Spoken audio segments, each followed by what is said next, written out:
உண்மையை சொல்லி நன்மையை செய்தால் உலகம் உன்னிடம் மயங்கும். நிலை உயரும் போது பணிவு கொண்டால் உயிர்கள் உன்னை வணங்கும்.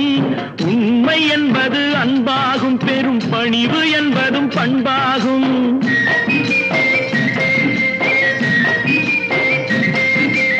உண்மை என்பது அன்பாகும், பெரும் பணிவு என்பது பண்பாகும். இந்த 4 கட்டளை அறிந்த மனதில் எல்லா நன்மையும் உண்டாகும், எல்லா நன்மையும் உண்டாகும்.